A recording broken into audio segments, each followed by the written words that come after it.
thank you very much to all of you. I want to begin by introducing my family again. I know that they've been introduced before, but they mean so much to me. Please acknowledge my wife, Ileana, and my son, Theo.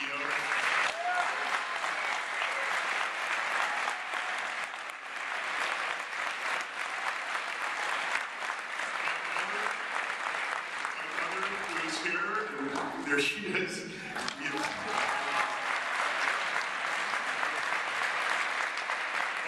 Patricia, my mother's sister, who actually is the ringleader in helping orchestrate this amazing event.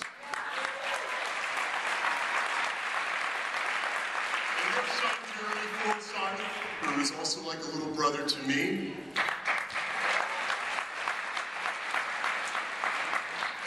Younger brothers who are not able to be here, Darren Mirkarimi is in Afghanistan, and Dr. Paul Mirkarimi, who's in Germany right now. I want to thank the large contingent of dignitaries, my friends, and elected officials.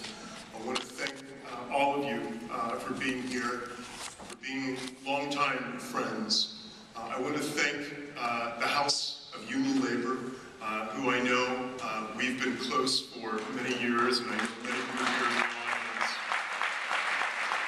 I want to thank the leaders within the Sheriff's Department and the law enforcement that are here, and I want to thank community and neighborhood advocates, and certainly the leaders of nonprofits who are fighting for the social justice that we all have.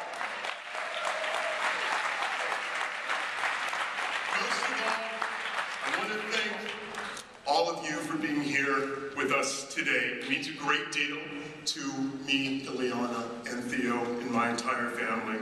I know better than anyone how hard you all worked to help us arrive at this place here today. I saw it day in, and I saw it day out. Believe me, we did, in a very spirited effort of us making sure that we would prevail in our race for sheriff. I want to thank you, everybody, in being able to accomplish what many had also deemed is almost next to impossible.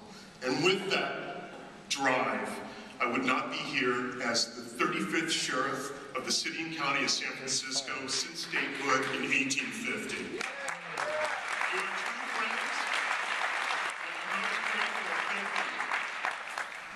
you. I also want to say that I am sorry that a cloud hangs over what should be a very special day for Ileana, me, and my entire family, and all of you who worked so hard. They and you deserve better. But you know what? Clouds break and the possibilities shine through.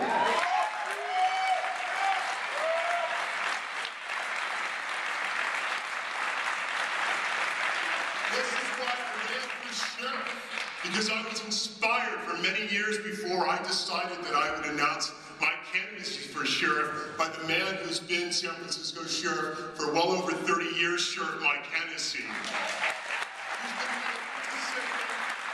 Who's been able to signal what it means to be thoughtful, what it means to be thorough in protecting us, but what it means to be innovative, and certainly demonstrating his ability to be probably the most innovative sheriff in the United States. This is what motivated me to become sheriff, because I believe that we all want the same justice, and that we all want to serve with distinction. So today marks that changing of the guard, and the badge has been passed. Sheriff Hennessy completes a career that is among the most distinguished in the history of our city. I know that he's been acknowledged already, but it would make me feel very good because I know how shy he is, that if we all stand in applause of Sheriff Mike Hennessy.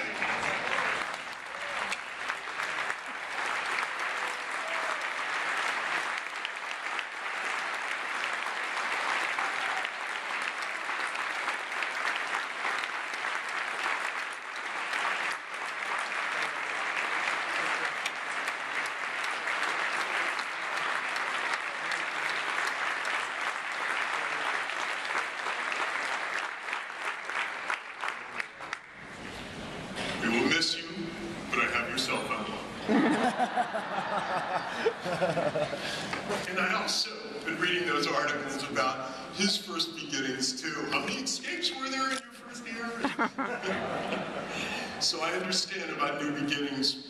But it is such a remarkable testament to Mike Hennessy's record that every single candidate who ran in this recent race for sheriff vowed to promise to build on this 32 years of legacy. I certainly trumpeted that as loud as I possibly could. And yet I made it very clear that I wanted to distinguish from the very fact that I do not pretend or portend to want to fill or can fill Mike Hennessy's shoes. That's impossible. What I do believe is that you have my solemn declaration that I will build on the amazing foundation that the Sheriff Hennessy administration has certainly developed over the last 30+ years, which is why San Franciscans have been repeatedly proud in wanting to elect Sheriff Hennessy 8 consecutive times.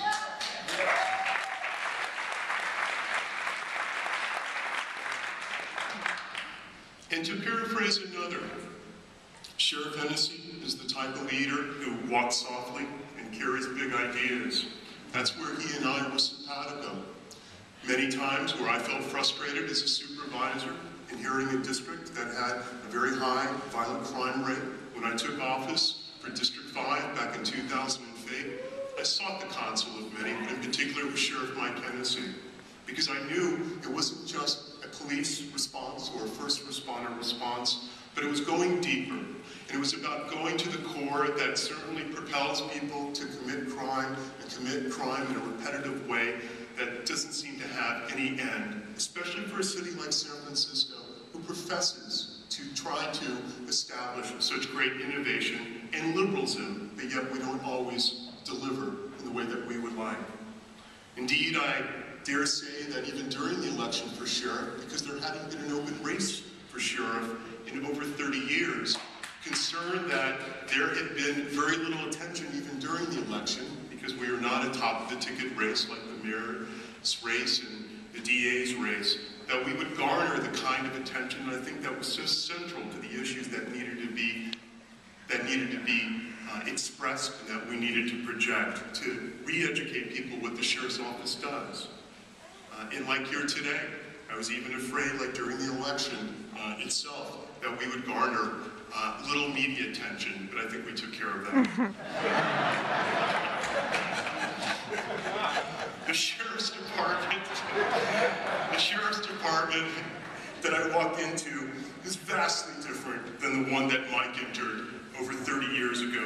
To begin with, it is immensely better in every respect, from the high quality of women and men who serve in the department, to the department's recognition of what it means to unite criminal justice, public safety, and the power of redemption that is taught us in San Francisco, and that is taught every other county in the state of California who had initially scoffed quite often at the programs that had been initiated by Sheriff Mike Hennessy and his administration in ways that now many of the same counties, conservative, have come full circle to believe that there is merit in the exact programs that they also need to replicate. That's validation, and it legitimizes the exact course that we are on.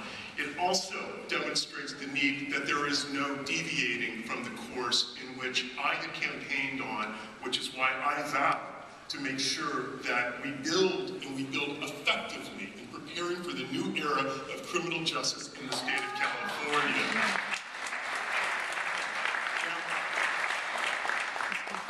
I believe that it's more than just sloganeering or bumper sticker responses that speak about how we must tackle recidivism, repeat offender rates. I do believe in the power of redemption, and I believe that an infrastructure has been well established, but not well established enough and not supported enough in the city and county of San Francisco, in how we will be able to make the kind of profound change that I deem is necessary, and that I know that you would agree, so that we are able to successfully answer the other vexing problem of public safety, and that is those who keep repeating the crimes. This is something that I feel very strongly that we must not ever let up on. And yet it was in the unassuming way, probably Mike Hennessy is one of the most understated elected officials I have ever met. Certainly I believe, and I think many in among my colleagues and peers would agree, in the most unassuming way, Mike Hennessy was able to forward the kind of programs that have gained national and international attention. With groundbreaking efforts that birthed or flourished like RSVP, Roads to Recovery, Sister Cover, NOVA, Five-Piece Charter, among others, he's been able to demonstrate that with that very tailored approach, that this is exactly the way we must go into the new era of how we orchestrate our response to public safety and criminal justice. And I guarantee you, I will not let up, and I will not ever yield from that particular position. And that is why that when I won the election, that I did not wait until today, and I had not planned to wait till tomorrow, to begin my administration. I want to thank the civilian managers and the sworn personnel and command staff of the Sheriff's Department for welcoming me in immediately after the election, where I have held over 36 meetings and briefings, quite long. I don't think they were all prepared for as many questions that I had, but yet what was stimulated was the kind of discussion that at least I think painted exactly where we want to go and where it is that we want to continue from the Hennessy administration. I want to thank everybody in the Sheriff's Department for welcoming and demonstrating the utmost in professionalism in helping us chart exactly, I think, what our goals and objectives shared will be in us moving forward. I did not create a transition team like many do when they get elected in preparation for their taking office. It's a little too flashy for my taste at this time. But what I did was just prepare internally by talking to people who I've known of and got to know, who I think are effective and talented and skilled in helping us deliver the kind of results that will make you and the people of San Francisco all proud, and the people of the state of California take notice. I bring to the table a particular agenda and a menu of change that I want to share with you in this synopsis of where I believe we need to go. And where I come from is my experience not just as a supervisor of a district that has had its own challenges over many years, but somebody who dearly loves San Francisco, who I believe is probably one of the most amazing cities on planet Earth.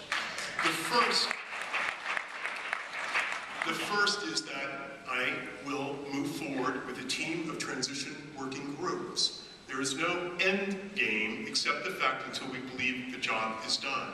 The work that we have done internally amongst key staff in preparation for us to beginning to get a baseline knowledge of where we're at and where we're going to go should now be shared with people from outside the Sheriff's Department, so collectively we will answer the larger questions together. For example, it is daunting to know the fact that 12% of the population of the United States is African American, and yet nearly 50% of the population in the U.S. prison system is African American. The stark reminder is underscored that in San Francisco, the African American population is less than 6%, and the African American population in our county jail is well over 50%. What this suggests is that while there has been great focus, and I know as a member of the Board of Supervisors and as a representative of a district which really was the epicenter of the Black community, well known from the days of the Renaissance of film, that we have a great deal of work we must do. And while there has been great lament about the lack of access to capital and opportunity in itself, it is time that we recognize that it's through the prism of the criminal justice system that society is going to need to pull together, led by, I think, the kind of institutional support that certainly deals with the sober reality that it's not just about the out-migration of Blacks from San Francisco going to cities that are less that many within the Black community in San Francisco, especially adult males, are going into the criminal justice system. 1 out of every 15 Black adult males are in San Francisco's county jail. And with this particular statistic, drives home the very need that about out-migration of San Francisco comes also the very need to recognize that while the Jim Crow laws of yesteryear were certainly abolished, I also believe that they've been redesigned and repackaged within the criminal process.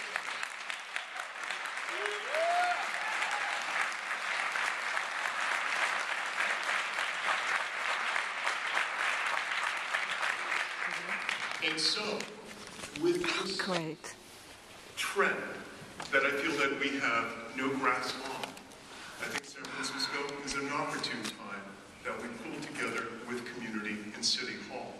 I think it's important to realize that while we have grappled with hit-and-run strategies, hoping something would stick, especially through the eyes of job creation, job training, job placement, now we've seen that one of the main levers of job training and job placement, such as the utility of the redevelopment agency, which is now next to becoming a thing of the past, was one of the original levers that would help deliver that particular job training and job placement for people of minority communities. Eliminating that particular agency, and the debate certainly is being well heard in Sacramento and throughout the state of California, also suggests, absent of that particular asset, however one may deem, puts the position that much more in a distressed place so that nonprofits and agencies like Goodwill and Jewish Vocational Services, Walden and Haight-Ashbury clinics and everywhere else will now have to certainly absorb the brunt of helping a community that is certainly weakened. This is something that I feel very strong about, that part of the working group, in addition to of us addressing populations that are disproportionate within the criminal justice system, is the population that we certainly have to help provide the answer. How are we going to get them jobs? How are we going to get them access to housing? Now, as I was departing as a supervisor, I wanted to test our limits. And I wanted to certainly gauge just where that political will is there in San Francisco. Yes, I may have exceeded what one may consider to be slightly legislatively orthodox by suggesting that we give tax credits to the private sector who hires people who are ex-offenders so that they can get jobs. I appreciated the obvious fact that this, in terms of ex-offenders, those formerly incarcerated felons, is a very unpopular population, and it's not easy for a politician to want to grab hold in answering this larger question. But the dilemma is that I see no other solutions that are on the block. I do not hear of the kind of strategy, and I do not hear the kind of tactic that presents the change that I'm hoping will answer the larger question of job placement and job creation.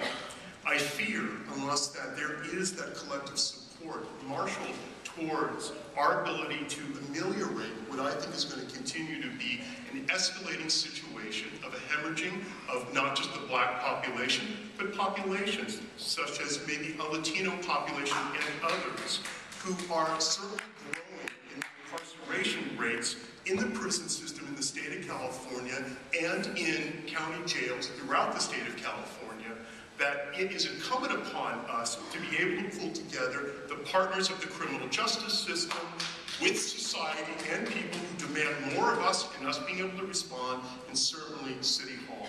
And that takes us to the next working group that we will begin to tackle, and that's the question of mental health. On the question of mental health, the statistic has been very, very clear, whether you're looking through the prisms of conservative or liberal think tanks, that with a prison population in the United States, nearly 2.5 million, 1 in 100 American adults are in prison in the United States. Nearly 1 out of 5 of those who are in prison suffer from a severe mental disorder, schizophrenia or bipolar or a combination thereof. And yet, Medicaid funding does not provide for the long-term inpatient treatment at all for us to address this growing reality. And with the state of California certainly grappling with a cash-strapped economy, hoping to pin this cycle on our ability to deliver at the ballot box for progressive taxation, which of course I support, then I want to make sure that we cannot certainly put our eggs in all of one basket. And that I think it's important to us, very, very important to us, that even as citizens and residents and business owners and legislators, district supervisors who want to answer that chronic question about why is somebody homeless who looks like they need more than just housing and a job and a bath, why is it that they're constantly on our street? That in itself, that we must answer, I think, the larger question of what it means to get the kind of meaningful help that is necessary for a mental health, for this. To do this, I will, as I've already met with members of jail, of the psychiatric unit, is that I will work to expand jail health psychiatric care in the city of San Francisco.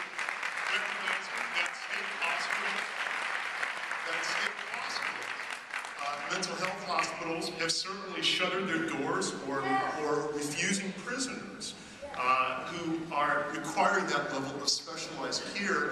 It now shifts and transfers this disproportionate responsibility to the people of San Francisco. And to expect police department or law enforcement to be able to satisfy the answer and the distress that causes everybody by somebody who seems to be not within control of their means and their faculties, then I think it's important that the Sheriff's Department and I believe adult and juvenile probation and all the other partners in local criminal justice answer this question, starting with that we believe that a seat at the table of the community partners amongst the criminal justice system where one does not exist through the Department of Public Health be included for mental health and psychiatric needs. And then it takes us to the next of us addressing the core of the uneven bridge of pre-custody and post-custody programs because of the dynamic efforts and accomplishments by Sheriff Mike Hennessy and his administration, and by so many others who've tried to recognize the need that if you go into jail, that it certainly makes a great deal more sense, especially to address the concerns of public safety by the time somebody leaves jail, that we occupy that inmate's time as constructively and productively as possible.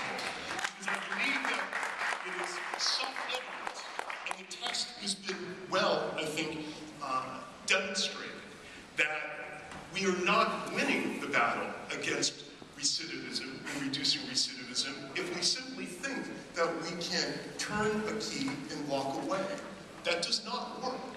And that's been well, I think, well demonstrated by the current Sheriff Mike Hennessy,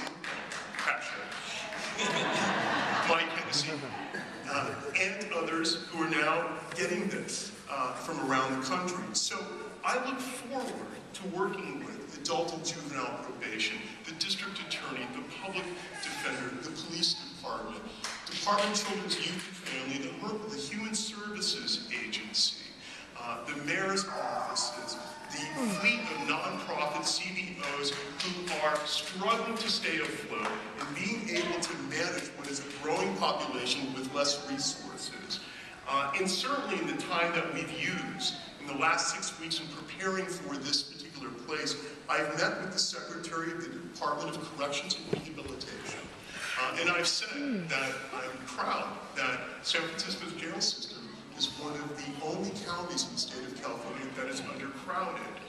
And we discussed the possibility of what do you do with unused space. Mind you, that we're on the edge of our seats because of Assembly Bill 109, State Prisoner Realignment, that we must be prepared for the influx of prisoners that come in, but based on the smart choices of risk assessment and the partnership way between us, adult probation, DA, PD, and others, that I believe that we will still remain with unused space in the Sheriff's Department. So I want to posit this notion that if we want to significantly address the uneven bridge of pre-custody and post-custody, because when somebody is in the system, getting the attention they want, and then they are prepared to enter into society, but when society is receiving them after that they have been released from incarceration, they don't have the job, they don't have the housing, they don't have the proper tools for integration, then statistics show that within 6 months, they will reoffend.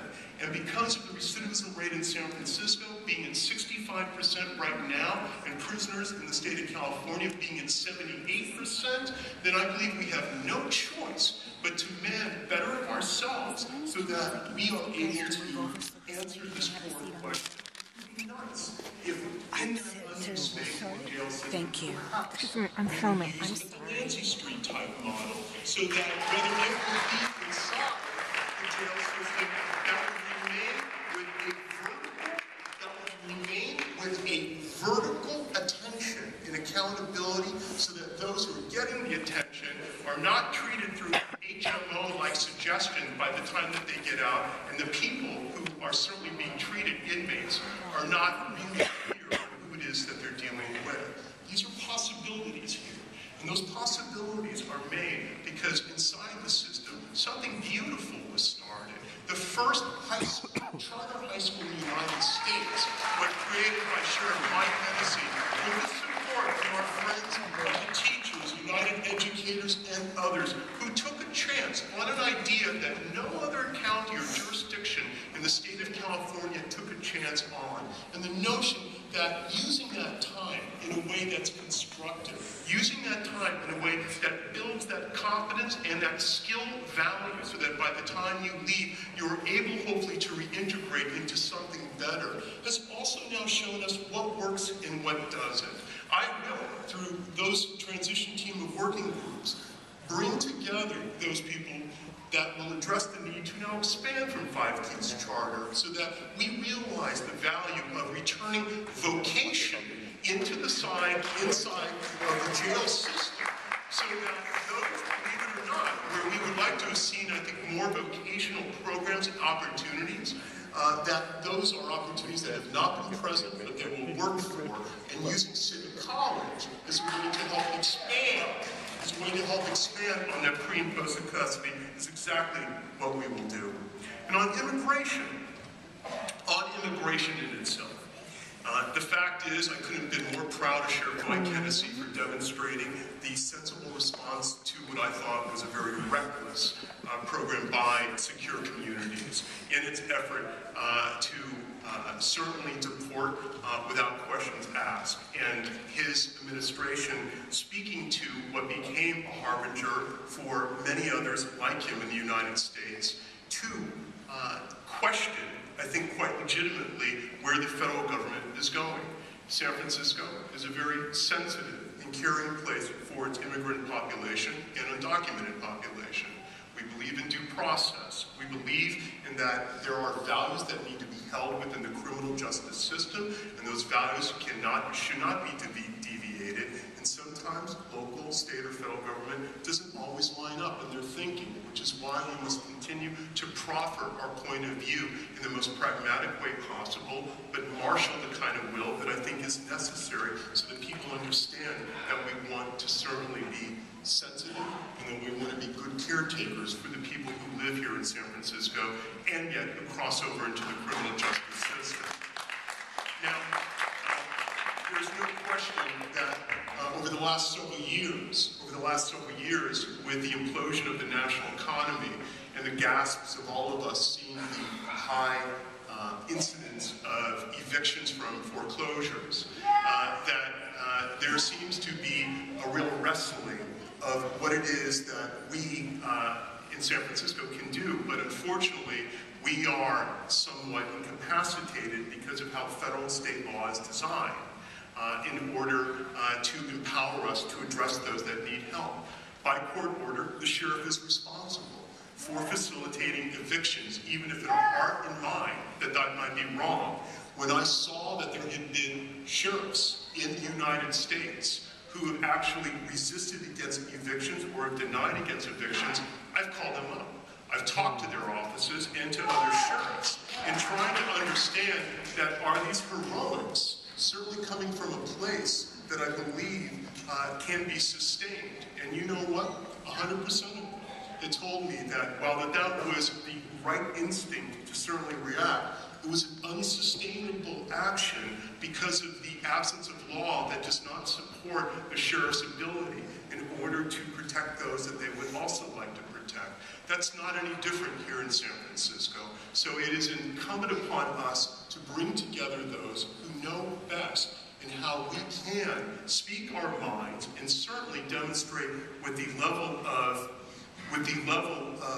fortitude of what it is that we can realistically do. I am not into hollow heroics. I am into meaningful change. And I have been told by people that it may be a good idea for us to just declare that we're not going to evict. But yet, when I remember then Sheriff Richard Hungisco, who was a friend of mine, and who I knew, telling me that in the days where he had resisted against the eviction of I Hotel and then only to be put into incarceration and then only have to follow orders several days later, that in itself paints the picture of what we are up against. The law has not reformed since then.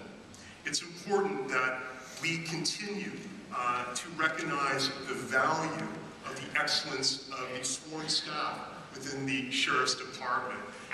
We have a great deal to be proud of because I know that the police department, which is the primary responder in public safety, but there's a Sheriff's Department that has approximately 850 men and women who have served with distinction that are sworn personnel. Many who I met in my days in going to the police academy.